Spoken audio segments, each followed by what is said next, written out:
कहते हैं दुनिया में सबसे पवित्र और सुरक्षित कोई जगह है तो वो है भगवान का घर। फिर चाहे वो मंदिर हो, मस्जिद हो, गुरुद्वारा हो या फिर चर्च। लेकिन अभी यही पवित्रता जरा डगमगा गई है। मैं ऐसा इसीलिए कह रहा हूं क्योंकि हाल ही में तिरुपति बालाजी मंदिर के प्रसाद में बीफ मिलने का दावा किया गया है और इसीलिए आज मैं आपको यहाँ की सीक्रेट रसोई के बारे में कुछ खास बातें बताने वाला हूँ जो शायद आपको ना पता हो, जहाँ ये लड्डू बनाए जाते हैं।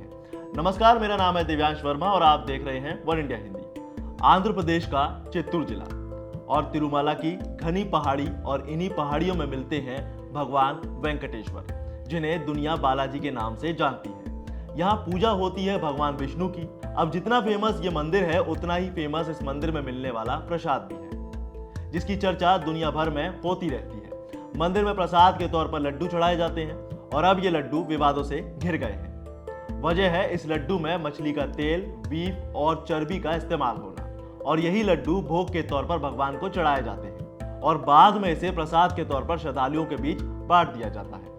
अब जैसे ही इस लड्डू का खुलासा हुआ तो इससे दुनिया भर में करोड़ों श्रद्धालुओं की आस्था को ठेस पहुंची है। लेकिन क्या आप जानते हैं कि बालाजी के इस लड्डू का इतिहास 300 साल पुराना है या शायद उससे भी ज्यादा। असल में इस लड्डू को पनियारम कहा जाता है। खास बात यह है कि ये पनियारम यानी लड्डू कई दिनों तक खराब नहीं होता। कीमत के मामले में भी काफी किफायती है। आपको जानकर हैरानी होगी क्योंकि यहाँ हर दिन तकरीबन 8 लाख लड्डुओं का प्रसाद बनाया जाता है, जिसके लिए मंदिर परिसर में एक खास जगह बनाई गई है। इसे बनाने वाले रसोइये भी अलग हैं। इनको बनाने वाली रसोइयां पूरी तरह से गुप्त रखी गई हैं, जिन्हें पोटू कहा जाता है। लड्डू बनाने के लिए वहां के कारीगर आज भी 300 साल पुराना पारंपरिक तरीका इस्तेमाल करते हैं।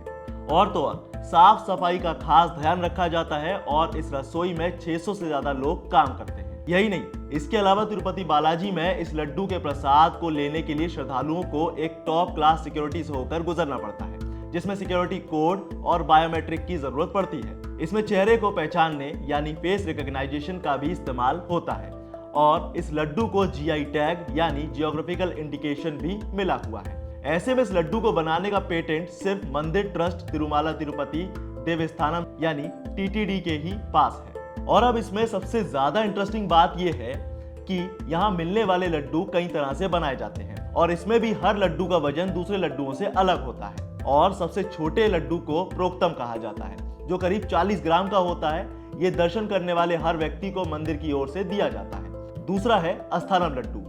इसका वजन लगभग 175 ग्राम होता है और इस लड्डू की खास बात यह है कि ये किसी त्योहार के मौके पर ही बनाया जाता है, जिसकी कीमत 50 रुपए रखी गई है। तीसरा है कल्याणोत्सवम लड्डू। ये लड्डू सबसे ज्यादा डिमांड में रहने वाला लड्डू है क्योंकि इस लड्डू की खास बात यह है कि ये 15 दिनों तक खराब नहीं होता और इसका वजन 750 ग्राम होता है और कीमत भी 200 रुपए। अभी हमने जाना लड्डू और उसकी खासियत के बारे में, साथ ही उनकी कीमत के बारे में भी हमने बात की। अब ये मिलते कैसे हैं ये भी सुनिए। भगवान को प्रसाद के रूप में चढ़ाए जाने वाले ये लड्डू मंदिर परिसर के बाहर बेचे जाते हैं और इन्हें खरीदने के लिए लाइन में लगकर टोकन लेना होता है। थोड़ा आगे जाएंगे तो आपको एक काउंटर नजर आएगा जो सुबह 8 बजे खुलता है। लेकिन इन लड्डुओं को खरीदने के लिए आपको दर्शन के लिए जाना होगा। और मैं आपको ये भी बता दूं कि कोई भी इंसान ज्यादा से ज्यादा 999 लड्डू खरीद सकता है। मंदिर प्रशासन पेमेंट मिलने के साथ ही भक्तों को टोकन देता है और इसीलिए यह कहना गलत नहीं होगा कि तिरुपति बालाजी मंदिर की इनकम में इन लड्डुओं का भी बड़ा रोल है। और त्योहार के वक्त में तिरुपति मंदिर के प्रसादम की मांग भी काफी बढ़ जाती है। खास तौर पर ब्रह्मोत्सव के दौरान इन लड्डुओं की बिक्री सारे रिकॉर्ड्स को तोड़ते हुए 24 घंटे तक होती रहती है और साल 2015 में रिकॉर्ड तोड़ 1.8 मिलियन लड्डू बेचे गए थे, जो अपने आप में एक रिकॉर्ड है। तो क्या आपको तिरुपति बालाजी के इन लड्डुओं के प्रसाद के बारे में इतना सब कुछ पता था? हमें कमेंट करके जरूर बताएं। साथ ही वीडियो को लाइक जरूर करें और ऐसी इंफॉर्मेशन के लिए सब्सक्राइब करें वन इंडिया हिंदी।